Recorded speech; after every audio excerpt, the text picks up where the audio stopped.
ಅಲ್ಲ ಹೇಳೋ ತನಕ ಹೇಳ್ಕಿತೀಯ 4-5 ಲೀಟ್ರ್ ಕೊಡ್ಬೋದು ಅಂತ. ಈಗ 4 ಲೀಟ್ರಿಗೆ ಅಂತ ಮಾತಾಡ್ಕೆ ಬಂದ ಕೂಡಲೇ ಮನೆ ಖರ್ಚಿಗೆ ಬೇಕು ಅಂದರೆ ನಾನು ಅಲ್ಲಿ ಹೇಳಿದ್ದ ಮಾತು ನಡೆಸ್ಕೊಡೋದು ಬೇಡ. ಎಲ್ಲ ಕಡೆ ನನ್ನ ನಿಷ್ಠುರ ಮಾಡೋಕ್ಕೆ ನೋಡ್ತೀಯ ನೀನು. ಎಷ್ಟೀಗ ಒಂದು ಹೊತ್ತಿಗೆ 1 ಲೀಟ್ರ್ ಮನೆಗೆ ಇಟ್ಕೊಂಡ್ರೆ ಸಾಲದ? ಅದೆಷ್ಟು ಜನ ಇದ್ದೀವಿ ಮಾರತಿ, ಎಷ್ಟು ಹಾಲು ಬೇಕತ್ತಲ್ಲ. ಉಳಿದಿದ್ದೆಲ್ಲ ಕೊಟ್ಟರು ಸಯ್ಯ. ಬೆಳಗ್ಗೆ 2 ಲೀಟ್ರ್, ಸಾಯಂಕಾಲ 2 ಲೀಟ್ರ್ ಕೊಡೋಕ್ಕಾಗಲ್ಲ ಅಷ್ಟು ಹಿಂಡಿ ಹಾಕಿ. ಮಾರ ನೀವು ಹೇಳೋದು ನೋಡಿದ್ರೆ ಏನು ದಿನಕ್ಕೆ ನಾನು 5-6 ಕೆ ಜಿ ಹಿಂಡಿ ಹಾಕ್ತೇನೇನೋ ಅನ್ಬೇಕು. ಹಾಕದೆ ನೆಟ್ಟಿಗೆ 1 ಕೆ ಜಿನೂ ಹಾಕಲ್ಲ ಒಂದು ಹೊತ್ತಿಗೆ. ಹಾಲು ಕೊಡ್ತದೆ, ಅದೇನು ಪಾಪ ದನ ಒಳ್ಳೆ ದನ ಹಾಲು ಕೊಡಲ್ಲ ಅನ್ನೋದೇನಿಲ್ಲ. ಹಂಗೆ ಕೊಡ್ತದೆ ಅಂತೇಳಿ ಪೂರ್ತಿ ಮಾರ್ಕೊಂಡು ಕೂತ್ಕೊಂಡ್ರೆ ಬರೋದು ಬೇಸಿಗೆಯಲ್ಲಿ. ಮನೆಯಲ್ಲಿ ಅಗ್ಗಾರ ದಿನದಲ್ಲಿ ಹಾಲು ಬೇಕಾಗ್ತದೆ.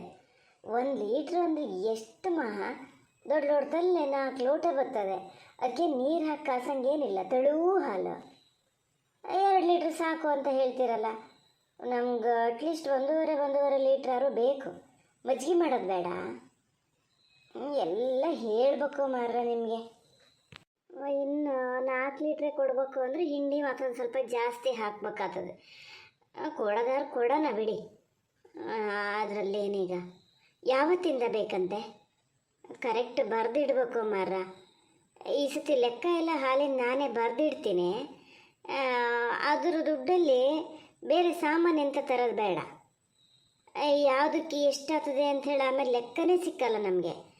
ಹಾಗಾಗಿ ಸಾಮಾನು ತರೋದು ಬೇಡಂತೆ. ಸಾಮಾನು ತರಕ್ಕೆ ಇದ್ರಾಕ್ ಬಂದು ದುಡ್ಡು ಕೊಡ್ತಾರೆ ಏನಲ್ಲಿ ಹೇಳೋದು ನೋಡಿದ್ರೆ. ಹೆಂಗಾರು ಮಾಡಿ ದಿನದ ಖರ್ಚಿಗೆ ಆಗ್ತದಲ್ಲ ಅಂತ ನಾನು ಯೋಚನೆ ಮಾಡ್ತಿದ್ದೀನಿ. ದುಡ್ಡು ತೊಗೊಳೋದು ಬೇಡಂತೆ. ಮತ್ತೆಂತ ದುಡ್ಡು ಉಪ್ಪಿನಕಾಯಿ ಹಾಕಿ ನೆಕ್ಕಕ್ಕ? ಏನ್ರಿ ಮಾತಾಡಲ್ಲ, ಸುಮ್ಮನೆ ನಿತ್ರಲ್ಲ. ಎಂತ ಮಾತಾಡೋದು ಮಾರತಿ? ಕೂಸುಟ್ಟಕ್ಕೆ ಮುಂಚೆ ಕುಲಾವಿ ಹೊಲಿಸಿದ್ರಂತೆ, ಆ ಥರ ಮಾಡ್ತೀಯ ನೀನು.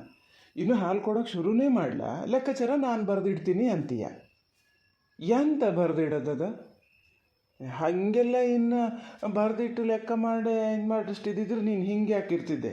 ಮಧ್ಯೆ ಅದೊಂದು ಇದು ಮಾಡಿಬಿಡ, ನಾನು ಲೆಕ್ಕ ಇಟ್ಕೋತೀನಿ, ನಂಗೆ ಗೊತ್ತಾಗ್ತದೆ. ಅದಕ್ಕಾಗೊಂದು ರಗಳೆ ಬೇಡ ಈಗ. ಅಂತ ಹೇಳಿದ್ರೆ ಅಷ್ಟೆಲ್ಲ ಲೆಕ್ಕ ಇಟ್ಕೊಳಕ್ಕೆ ಗೊತ್ತಿದ್ದರೆ ನೀನು ಹಿಂಗೆ ಇರ್ತಿರ್ಲ. ಮತ್ತೆ ಹೆಂಗಿರ್ತಿದ್ದೆ? ಮತ್ತೆ ಹೆಂಗ್ರಿ ಇರ್ತಿದ್ದೆ? ಅಲ್ಲ, ನೀವು ಹೇಳೋದು ಒಂದಕ್ಕೆ ಸರಿನೇಯ. ಅಷ್ಟೆಲ್ಲ ಗೊತ್ತಿದ್ದು ನಾನು ಇನ್ನೂ ಸಹಿಸ್ಕೊಂಡು ಇಲ್ಲೇ ಇದ್ದೀನಲ್ಲ, ನಿಮ್ಮನ್ನೆಲ್ಲರನ್ನೂ ಸಹಿಸ್ಕೊಂಡು. ಅದಕ್ಕೆ ನಿಮಗೆ ಹಂಗೆ ಅನ್ಸದೆ ಅಷ್ಟೇ. ನಮ್ಮಂಥ ಜನ ಜೊತೆ ಇದು ಅದೆಯಲ್ಲ ಇಲ್ಲಿ, ಇದಕ್ಕೇನು ಗೊತ್ತಿಲ್ಲ ಏನೋ ಅಂತ ಹಂಗೆ ತಪ್ಪು ತಿಳ್ಕೊಂಬೇಡಿ. ಮದುವೆಯಾಗಿ ಬಂದಿನಲ್ಲ, ಸಾಧ್ಯ ಆದಷ್ಟು ಇಲ್ಲೇ ಹೊಂದ್ಕೊಂಡು ಹೋಗೋಣ ಅಂತ ಇದ್ದೀನಿ.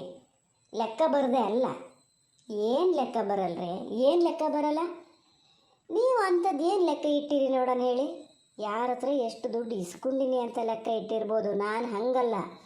ಯಾರಿಗೆ ಎಷ್ಟು ದುಡ್ಡು ಕೊಡ್ತೀವಿ, ಎಷ್ಟು ಬಡ್ಡಿ ಆಗ್ತದೆ, ಯಾವಾಗ ವಾಪಸ್ ಕೊಡಬೇಕು, ಆ ಲೆಕ್ಕ ಪೂರ್ತಿ ನಮ್ಮ ಅಪ್ಪಾಜಿ ನಾನೇ ನೋಡ್ಕೊತಿದ್ದಿದ್ದು.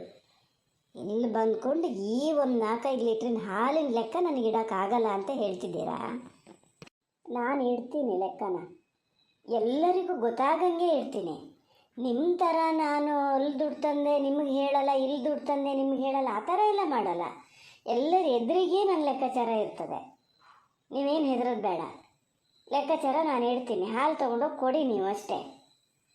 ದುಡ್ಡು ಕೂಡ ಮಾವು ಹೋಗಿ ಇಸ್ಕೊಬಂದರೂ ಬರ್ಬೋದು, ಅಥವಾ ನೀವು ಇಸ್ಕೊಬಂದರೂ ಅದನ್ನಷ್ಟು ಮನೆಗೆ ತಂದು ಆಮೇಲೆ ಏನು ತರೋಕ್ಕೋ ಅದಕ್ಕೆ ತೊಗೊಂಡೋಗ್ಬೇಕು.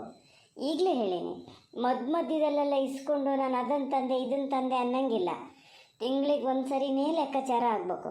ನಾವು ಒಂದು ಸತಿ ಬಂದ ಹೋಟೆಲಲ್ಲಿ ಅದು ಯಾರು ಎಂತ ಹೆಸರು ಇತ್ತಪ್ಪ, ಸಂಜೀವಣ್ಣನ ಹತ್ರ ಮಾತಾಡ್ತೀನಿ ನಾನು. ಅದನ್ನು ಮರ್ಯಾದೆ ತೆಗಿಯೋಕ್ಕೆ ಬಾಕಿ ಇತ್ತು ನೋಡು, ಅಲ್ಲಿ ಬಂದು ಅದನ್ನು ಮಾಡ್ಬಾ. ಎಲ್ಲರೂ ಹೇಳ್ಕೊಂಡು ನಗಾಡ್ತಾರೆ ಕಡೆಗೆ. ಹಾಂ, ಅದೊಂದು ಮರ್ಯಾದೆ ತೆಗಿಯೋಕ್ಕೆ ಬಾಕಿ ಇತ್ತು. ಮತ್ತೆಂಥದ್ರಲ್ಲಿ ನಿಮ್ಮ ಮರ್ಯಾದೆ ತೆಗ್ದೀನಿ ನಾನು? ಯಾವುದ್ರಲ್ಲಿ ನಿಮ್ಮ ಮರ್ಯಾದೆ ತೆಗ್ದೀನಿ? ಏನು ಕೆಲಸ ಮಾಡೀನಿ ಆ ಥರದ್ದು? ಹೋಟ್ಲಿಗೆ ಬಂದು ಕರಿತೀನಿ ಅಂತ ಹೇಳಲ್ಲ ನಾನು. ಹಾಲು ಎಷ್ಟು, ಅದರ ಲೆಕ್ಕಾಚಾರ ಏನು, ಅದನ್ನು ನಮ್ಮ ಮನೇಲಿ ಕೊಟ್ಟ ಹಾಲಿಂದ ನಾನು ಕೇಳ್ತೀನಿ ಅಂದಿದ್ದು. ನಾಚಿಕೆ ಆಗ್ಬೇಕಾ? ಯಾಕೆ ಆಗ್ಬೇಕು? ಮರ್ಯಾದೆ ಯಾಕೆ ಹೋಗ್ಬೇಕು ಅದರಲ್ಲಿ? ನಾನು ಏನು ಕಳ್ತನ ಮಾಡೋಕ್ಕೆ ಬರ್ತಿದ್ದೀನ, ಅಥವಾ ಬೇರೆಯವ್ರ ಮನೇಲಿ ಹಾಲು ಕದ್ಕು ಬಂದು ಇಲ್ಲಿ ಕೊಡ್ತಿದ್ದೀನ? ನಾನು ಶ್ರಮಪಟ್ಟಿದ್ದು ಇಲ್ಲಿ ನಮ್ಮ ಮನೆ ಹಾಲು ನಾವು ಕೊಡ್ತೀನಿ, ಏನು ಎತ್ತ ಅಂತ ಕೇಳ್ತೀನಿ. ಅದರಲ್ಲಿ ಏನು ತಪ್ಪು? ಮಾತಾಡ್ಬೇಕಾರೆ ಹಿಂಗಿದ್ದೊಂದು ವಾದ ಮಾಡೋಕ್ಕೆ ಕಲ್ತ್ಕೊಂಡೀಯ. ನಮ್ಮ ಫ್ಯಾಮಿಲಿಯಲ್ಲಿ ಯಾರು ಇನ್ನೂ ಹಂಗೆ ಬಂದು ಹಾಲು ಕೊಡೋದು, ಇಲ್ಲಿ ಹೋಟ್ಲು ಮನೇಲೆಲ್ಲ ಮಾತಾಡ್ಕೆ ಬರೋದು ಯಾರೂ ಮಾಡಲ. ನೀನು ಶುರು ಮಾಡೋದು ಬೇಡ. ಓ ಹೌದಾ, ನಂಗೆ ಗೊತ್ತೇ ಇರಲ್ಲ. ನಿಮ್ಮ ಫ್ಯಾಮಿಲಿಲೆಲ್ಲ ಹಿಂಗ್ಸ್ರು ಮತ್ತೆ ಎಂತ ಮಾಡ್ತಾರೆ ಹಂಗಾರೆ? ಅವ್ರಿಗೆ ಬರೀ ತವ್ರ ಮನೆಗೆ ಹೋಗೋದು ದುಡ್ಡು ಇಸ್ಕೊ ಬರೋದು, ತವ್ರ ಮನೆಗೆ ಹೋಗೋದು ದುಡ್ಡು ಇಸ್ಕೊ ಬರೋದು ಅಷ್ಟೇ ಕೆಲಸನೇ ಏನೋ ಅಲ್ಲ? ಏನು ಯಾರಿಗೆ ಹೇಳ್ತಿದ್ದೀಯಾ? ತವ್ರ ಮನೆಯಿಂದ ದುಡ್ಡು ಇಸ್ಕೊ ಬಂದರೆ ಹಾಗೆ ವಾಪಸ್ ಕೊಟ್ಟಿನಿ. ಮತ್ತೆ ಅದನ್ನೇ ಹೇಳ್ತಿರ್ಬೇಡ ನೋಡು, ಸರಿತಾ? ಸಿಟ್ಟು ಬರ್ತದೆ ನನಗೆ. ಹೌದಪ್ಪ, ಸಿಟ್ಟು ನಿಮಗೆ ಮಾತ್ರ ಇರೋದು, ನಿಮಗೆ ಮಾತ್ರ ಬರೋದು. ನಮಗೆಲ್ಲ ಏನು ಮನಸ್ಸಿಲ್ಲ, ಸಿಟ್ಟಿಲ್ಲ, ಏನೂ ಇಲ್ಲ ನೋಡಿ. ನೀವೇನು ಬೇಕಾದ್ರೂ ಹೇಳ್ಬೋದು, ನಾವು ಮಾತ್ರ ಏನೂ ಹೇಳಬಾರ್ದಾ? ಅಲ್ಲ, ದುಡ್ಡು ಇಸ್ಕೊ ಬಂದಿದ್ದನ್ನು ಕೊಟ್ಟಿನಿ ಹೋಗಿ ಅಂತ ಹೇಳಿರಲ್ಲ, ಯಾವಾಗ ಇಸ್ಕೊ ಬಂದಿದ್ದೀರಿ? ಯಾವಾಗ ಕೊಟ್ಟಿರಿ? ನಾನು ಒಂದು ಸತಿ ಯಾವಾಗಲೂ ಕೊಟ್ಟಿದ್ದೆ ನೆನಪು. ನೀವು ಹೋಗಿ ಕೊಟ್ಟು ಬಂದಿರಾ ಯಾವತ್ತಾರ? ಹೂನೇ ಮಾರತಿ, ನಾನೇ ಹೋಗಿ ಕೊಟ್ಟು ಬಂದೀನಿ. ಇನ್ಮೇಲಾದ್ರು ಸ್ವಲ್ಪ ಸುಮ್ಮನಿರು. ಯಾವಾಗ?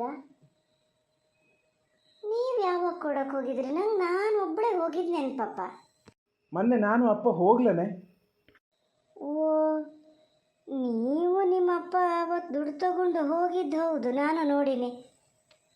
ನಮ್ಮ ಅಪ್ಪಾಜಿ ಹತ್ರ ಇಸ್ಕೊ ಬಂದಿದ್ರ ನೀವು? ಅಪ್ಪಾಜಿ ಕೊಡಕ್ಕೆ ಹೋಗಿದ್ದ ಅವತ್ತ? ಅಯ್ಯೋ ದೇವ್ರೆ, ಸರಿಯಾಗಿ ಲಾಕಾದೆ ಈಗ. ನನಗೇನು ಗ್ರಹಚಾರ ಕೆಟ್ಟು ಇಲ್ಲಿಗೆ ಬಂದೇನೋ, ಇದ್ರ ಹತ್ರ ಈಗ ತಪ್ಪಿಸ್ಕೊಳ್ಳೋದು ಹೆಂಗೆ? ಎಂತ ಯೋಚನೆ ಮಾಡ್ತಿದ್ದೀರಿ?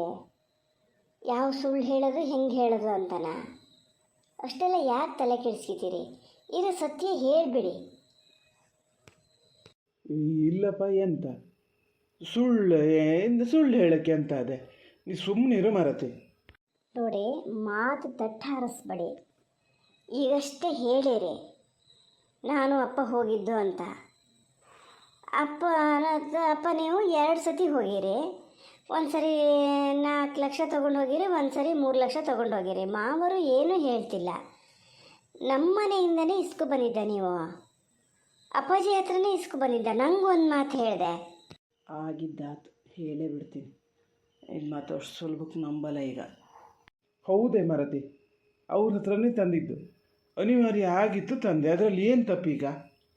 ಲೋಕಾರೂಢಿ, ಎಲ್ಲರೂ ಹಾಗೆ ಮಗಳು ಕೊಟ್ಟಲ್ಲಿ ಕಷ್ಟ ಆದರೆ ಅವರು ಒಂಚೂರು ಸಹಾಯ ಮಾಡ್ತಾರೆ. ನಿಮ್ಮ ಅಪ್ಪ ಒಬ್ಬರೇ ಮಾಡಿದ್ದೇನಲ್ಲ.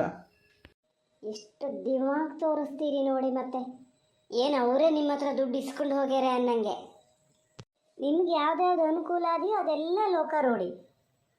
ಬೇರೆಯವ್ರಿಗೆ ನಿಮ್ಮಿಂದ ಏನಾರು ಆಗಿದ್ರೆ ಅದು ಇಲ್ಲ, ಲೋಕಾರೂಢಿ ಅಲ್ಲ. ಮಾವ ಅಪ್ಪ ಮಗಳನ್ನ ಕೊಟ್ಟಲ್ಲಿಗೆ ದುಡ್ಡು ಕಾಸು ಸಹಾಯ ಮಾಡೋದು ಮಾತ್ರ ಲೋಕಾರೂಢಿ. ಅಳಿಯಾದ ಹೋಗಿ ಏನು ನೋಡ್ಕೋಬೇಕು ಅವೆಲ್ಲ ಏನು ಅದು ನಿಮ್ಮ ಲೋಕದಲ್ಲಿಲ್ಲ ಆ ರೂಢಿ. ಮನೆಗೆ ಬಂದಾಗ ಅವಮಾನ ಮಾಡೋಕ್ಕಾಗ್ತದೆ? ನೆಟ್ಟಿಗೆ ಒಂದು ಸತಿ ಹೋಗಿ ಎಷ್ಟು ಹುಷಾರಲ್ಲಿದ್ದರೂ ನೀವು ಹೆಂಗಿದ್ದೀರಿ ಅಂತ ಕೇಳ್ಕಿ ಬರಲ್ಲ. ದುಡ್ಡು ಬೇಕಾದಕ್ಕೆ ಮಾತ್ರ ಕೂಡಲೇ ನೆನಪಾಗ್ತದೆ, ಹೋಗಿಬಿಡ್ತೀರಿ ಅಲ್ಲ ಅಲ್ಲಿ. ಅದು ನನ್ನ ಹತ್ರ ಸುಳ್ಳು ಹೇಳಿ. ಫಸ್ಟ್ ಅಪ್ಪಾಜಿ ಅಮ್ಮಗೆ ತೊಗೊತೀನಿ, ಅವ್ರಿಗೆ ತೊಗೊತೀನಿ, ತಡೀರಿ.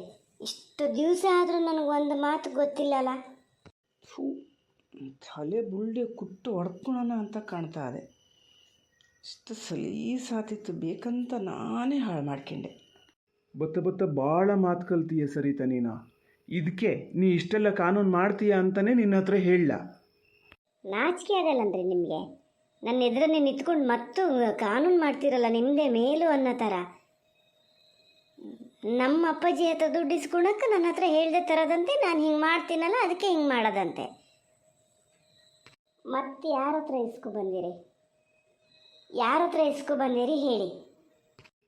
ಮತ್ತು ಯಾರ ಹತ್ರನೂ ಅಷ್ಟಿದ್ದಳು ಅಪ್ಪನು ಬಂದಿದ್ರಲ್ಲ ಜೊತೆಗೆ, ಅವ್ರ ಹತ್ರನೇ ಕೇಳ್ಕ. ನನ್ನ ಹತ್ರ ಯಾಕೆ ಹಿಂಗೆ ಇದು ಮಾಡ್ತಿದ್ದೆ?